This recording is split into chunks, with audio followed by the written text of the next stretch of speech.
Halo semuanya, apa kabar? Perkenalkan, nama saya Sandika Gali, dan sekarang kalian sedang menyaksikan seri belajar dasar pemrograman dengan JavaScript. Di video kali ini kita akan bahas mengenai kenapa sih kita belajarnya JavaScript, bukan bahasa pemrograman yang lain ya. Kita tahu ada beberapa bahasa pemrograman yang populer dan banyak digunakan oleh para programmer saat ini. Ya, tapi kenapa kita pilihnya JavaScript, nggak bahasa pemrograman yang lain, misalnya seperti C atau Java? Kita lihat yuk beberapa alasan berikut ini. Yang pertama, kita pilih JavaScript karena JavaScript itu gratis, yang artinya kita tidak perlu membeli softwarenya, lisensinya, atau serial numbernya misalnya ya. Yang kedua, JavaScript itu tidak perlu proses instalasi. Kenapa? Karena tiap-tiap browser itu sebetulnya sudah memiliki JavaScript di dalamnya, atau yang kita sebut dengan engine atau interpreter JavaScript. Gitu ya. Jadi artinya, selama kalian punya web browser, kalian sudah bisa membuat dan menjalankan JavaScript. Ya, jadi cukup simple, apalagi untuk kita yang baru belajar pemrograman. Kita tidak perlu repot-repot install dan konfigurasi seperti misalnya PHP yang mengharuskan kita menginstal web server, atau C yang mengharuskan kita menginstal compiler, atau Python yang mengharuskan kita melakukan sedikit konfigurasi pada sistem kita. Memang sih nggak begitu sulit konfigurasinya, tapi tetap aja itu adalah langkah tambahan yang harus dilakukan. Oke, alasan ini aja sebetulnya udah cukup untuk kita sebagai pemula yang baru belajar pemrograman untuk memilih JavaScript sebagai bahasa pemrograman pertamanya. Tapi kita lihat lagi deh alasan yang lainnya ya. Kita lihat dulu deh definisi dari Wikipedia. Katanya begini, JavaScript is a high-level scripting, untyped, and interpreted programming language. Jadi ada beberapa kriteria kalau kata si Wikipedia begitu ya. Yang pertama itu katanya JavaScript adalah bahasa yang high level ya, atau high level language. Masih ingat nggak di video sebelumnya waktu kita belajar bahasa pemrograman itu ada penjelasan yang seperti ini, bahwa bahasa pemrograman itu bisa dikategorikan menjadi bahasa yang dekat ke bahasa mesin sampai ke bahasa yang dekat ke bahasa manusia. Ada yang disebut dengan bahasa tingkat rendah atau low level language, ada yang disebut dengan high level language atau bahasa tingkat tinggi.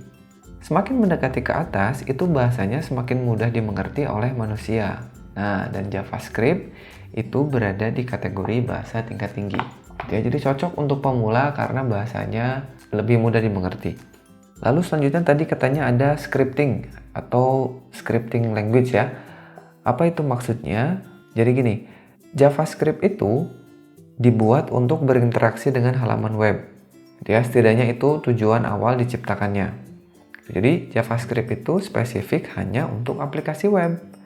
Tidak seperti bahasa-bahasa ini, seperti misalnya C++, C#, Java, atau Objective-C, yang merupakan bahasa pemrograman untuk membuat aplikasi desktop yang berjalan di dalam sebuah sistem operasi tertentu. JavaScript adalah sebuah bahasa scripting. Bahasa scripting yaitu bahasa pemrograman yang tertanam di dalam sebuah program yang lebih besar. Jadi yang bisa menggunakan bahasa scripting ya hanya program tadi. Bahasa scripting itu nggak hanya JavaScript ya, jadi ada bahasa lain seperti misalnya di dalam program Adobe Flash misalnya ya, atau yang sekarang namanya kalau nggak salah jadi Adobe Animate ya. Itu ada bahasa yang dinamakan dengan ActionScript. Jadi sama, ada kata script di belakangnya. Biasanya yang ada kata script di belakangnya merupakan bahasa yang ada di dalam program tertentu. Ya, jadi ActionScript cuma jalan di Adobe Flash. Atau misalnya di dalam Microsoft Office itu kita bisa menggunakan sebuah script yang namanya VBScript. Nah, begitu pula dengan JavaScript yang berada di dalam sebuah web browser. Apapun web browsernya, baik itu Google Chrome, Mozilla Firefox, Internet Explorer, Opera, atau yang lainnya, itu bisa menjalankan JavaScript yang ada di dalamnya.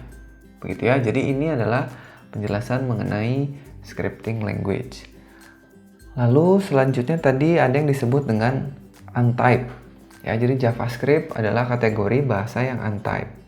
Apa itu maksudnya? Nah, ini pahami aja dulu konsepnya, mungkin ini penjelasannya agak sedikit panjang ya. Jadi ada dua kategori bahasa pemrograman berdasarkan bagaimana dia mengelola tipe data di dalamnya. Ada yang disebut dengan type, ada yang disebut dengan untyped. Nah, JavaScript dikategorikan sebagai bahasa yang untyped.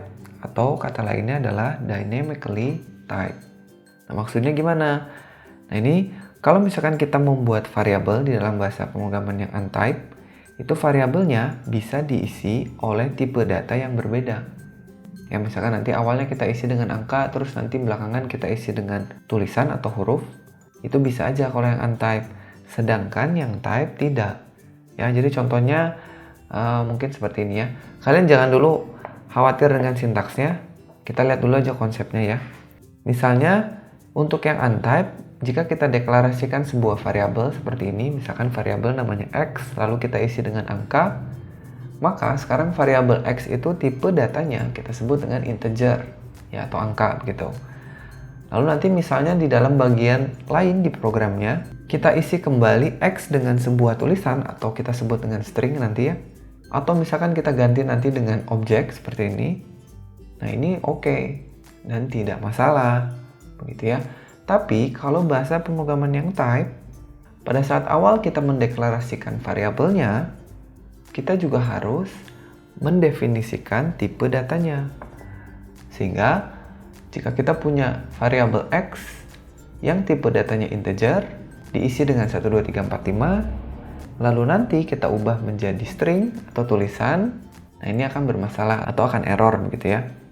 Nah, jadi dengan JavaScript memiliki kategori untyped, menurut saya itu memudahkan, khususnya untuk yang baru belajar pemrograman, karena kita tidak dibingungkan dengan pendeklarasian tipe data. Ya, walaupun sebetulnya dengan mendefinisikan tipe data di awal juga memiliki keuntungan, seperti efisiensi memori dan pencegahan logika program yang salah misalnya. Ya, sekali lagi itu pendapat saya pribadi. Jika kalian punya pendapat yang lain, silakan aja tulis pendapatnya di kolom komentar di bawah ya. Dan kalau kalian masih bingung dengan contoh ini atau dengan istilah-istilah tadi seperti tipe data, integer, string, dan lain-lain, itu nggak usah khawatir ya. Nanti kita bahas lagi lebih lanjutnya di video-video yang akan datang. Oke, itu mengenai JavaScript memiliki kategori untyped. Selanjutnya adalah interpreted. Jadi JavaScript adalah bahasa interpreted. Ya, kalau kalian nonton video sebelum ini, harusnya kalian udah tahu apa itu interpreted. Dan JavaScript adalah bahasa pemrograman yang harus dijalankan menggunakan interpreter. Gitu. Ya, jadi itu menurut Wikipedia tadi ya. Nah, selanjutnya saya punya ada quote menarik dari seorang namanya Matthias atau MP Jamie ya. Ini dia adalah seorang engineer dari Spotify di Swedia. Dia juga punya channel yang sering saya tonton namanya Fun Function di YouTube ya. Kalian cek aja. Channelnya membahas mengenai JavaScript. Ini katanya dia bilang JavaScript itu easy to learn, hard to master. Jadi JavaScript itu mudah untuk dipelajari, apalagi untuk pemula, tapi cukup sulit jika ingin menjadi master untuk bahasa itu. Ya, kenapa sulit? Karena bahasannya atau topik dalam pemrogramannya itu nggak habis-habis. Tapi kalian jangan lihat dari sulitnya, tapi lihat sebagai menantang begitu ya. Karena meskipun topiknya nggak habis-habis dan teknologinya cepat sekali berkembangnya, penggunanya banyak sekali nih JavaScript ini. Ya, komunitasnya juga besar sekali. Bahkan kalau kalian lihat sebuah survei yang dilakukan oleh Stack Overflow, itu katanya JavaScript adalah teknologi yang paling populer. Kalian bisa lihat dia mengalahkan bahasa pemrograman yang lain. By the way, kalau kalian belum tahu apa itu Stack Overflow, ini adalah website yang keren sekali ya. Apalagi kalau kalian adalah programmer, pasti website ini adalah website yang paling sering kalian kunjungi kalau mau cari solusi, kalau misalnya program kalian error gitu ya. Nah, selain itu juga di dalam JavaScript itu dukungan framework dan library-nya banyak sekali. Ya, bahkan sekarang hampir semua atau apapun lah ya itu ada library JavaScript-nya. Begitu. Dan seperti yang saya bilang tadi, komunitasnya cukup besar termasuk di Indonesia. Kalian bisa coba aja ikut grup-grup ini yang ada di Facebook ya. Atau kalian bisa cari sendirilah, komunitas-komunitasnya banyak banget. Jadi itu ya teman-teman, kurang lebih alasannya kenapa kita pilih JavaScript sebagai bahasa pemrograman yang nantinya akan kita pelajari. Ya, sekarang kalau pertanyaannya adalah apa sih yang bisa dilakukan oleh JavaScript? Atau gini, dengan belajar JavaScript kita bisa bikin apa aja sih? Nah, banyak banget yang bisa kita bikin dari JavaScript. Ya, berikut ini adalah beberapa contohnya. Yang bisa dilakukan oleh JavaScript yang paling utama adalah ini, client-side web development. atau membuat dan mendukung pembuatan aplikasi web dari sisi klien.